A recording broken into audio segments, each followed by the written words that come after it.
Selamat jumpa saudari-saudara yang terkasih dimanapun kita berada. Kita berada pada Minggu Paskah kelima tahun B. Kita hari ini mau melihat bacaan Injil yang berbicara tentang Yesus sebagai pokok anggur dan kita adalah carang-carangnya atau ranting-rantingnya. Ketika saya merenungkan perikop ini, saya ingat di rumah kami, di biara kami, dulu ada pohon anggur di tengah-tengah. Dan pohon anggur ini menarik. Dia tumbuh, nampaknya cukup subur, banyak sekali dahannya, merambat, tetapi hampir tidak pernah berbuah. Kalaupun ada berbuah setelah ditunggu lama, buahnya itu hanya kecil. Dan pernah kami coba untuk makan, asam bukan main. Lalu kami tanya kepada orang yang sedikit tahu tentang pohon anggur.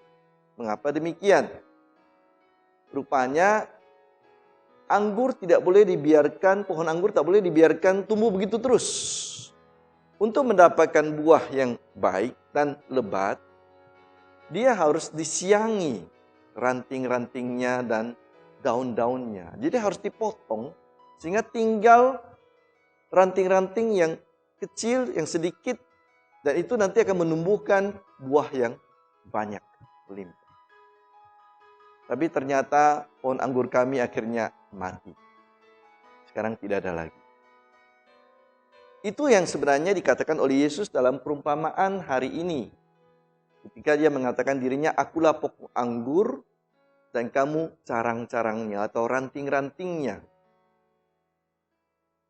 Bersatu denganku, kamu akan berbuah. Terpisah dariku, kamu akan kering dan mati. Dan ranting-ranting itu rupanya harus dipotongi dan disiangi. Supaya sungguh tumbuh buah yang lebat, buah yang manis. Saudara-saudari yang terkasih, perumpamaan Yesus ini mengajak kita berpikir tentang hidup kita sebagai orang Kristen.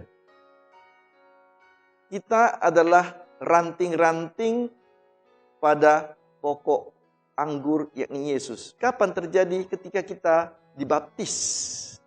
Kita bersatu dalam ikatan Allah Tritunggal. Dengan roh yang dicurahkan, kita bersatu dengan Kristus yang diutus oleh Bapa. Tetapi itu tidak menjadi jaminan bahwa kita langsung akan menjadi buah anggur yang lebat, menghasilkan buah anggur yang manis. Sebagai ranting yang bersatu dengan pokok anggur, kita harus hidup dalam kesatuan dengan Kristus. Tanpa menyatukan diri dengan Kristus, kita akan menjadi ranting yang tidak berguna, mati dan kering. Dan karena itu hidup kita harus dalam kesatuan rohani, doa yang intim, yang rutin dengan Yesus. Ini adalah kodrat kita sebagai orang Kristen. Bukan karena kewajiban, tapi karena inilah kodrat kita bahwa kita telah menyatu dengan Kristus dalam pembaptisan. Kita harus hidup intim dengan Dia dalam doa dan liturgi, dalam meditasi, dalam membaca kitab suci, dan dalam hal-hal rohani. Itu yang pertama, bersatu dengan Kristus. Yang kedua, kita harus siap juga disiangi, dipotong. Apa itu?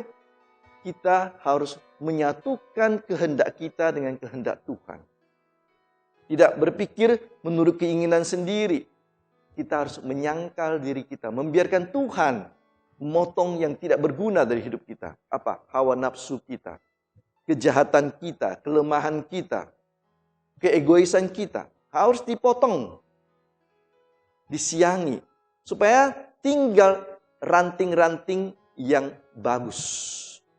Ranting-ranting kebaikan, keramahan, cinta kasih, kesetiaan, pengendalian diri, kemurahan hati, kelemah lembutan. Ini buah roh yang kita pelajari misalnya dari Galatia bab 5 ayat 22-23. Nah, Kalau kita mampu membiarkan kita mempunyai ranting-ranting seperti ini dan membuang ranting-ranting yang tidak berguna, maka kita akan berbuah. Itulah yang ketiga. Buah yang melimpah. Buah yang datang dari ikatan kita dengan Tuhan, dan itu seperti dikatakan di dalam bacaan kedua. Yakni buah yang nampak dalam kasih kita. Kasih kepada sesama kita. Keinginan kita untuk memberikan diri kita, mengorbankan diri kita kepada Tuhan dan kepada orang lain. Menempatkan apa yang dikehendaki Tuhan lebih daripada kehendak kita sendiri. Jadi dengan kasih yang kita sebarkan, yang kita pancarkan dari hidup kita, itulah buah-buah yang manis dan melimpah. Memang tidak gampang, karena kita lemah, kita egois, maka kita harus membiarkan Roh Kudus bekerja dalam hidup kita. Nah, itulah bacaan pertama menunjukkan bagaimana para rasul pertama, Barnabas, Saulus, dan rasul-rasul lain mampu akhirnya mentobatkan banyak orang di daerah Asia Kecil, daerah Yunani. Karena mereka membiarkan Roh Kudus bekerja, menghasilkan pertobatan, dan makin banyak orang percaya kepada Tuhan, dibaptis. Saudari-saudara terkasih, kita belajar bahwa hidup kita semakin bersatu dengan Kristus, semakin intim dengan Kristus, semakin kuat kita dalam menjalankan iman kita sebagai orang Kristen. Semakin mampu kita mengalahkan kelemahan diri kita sendiri.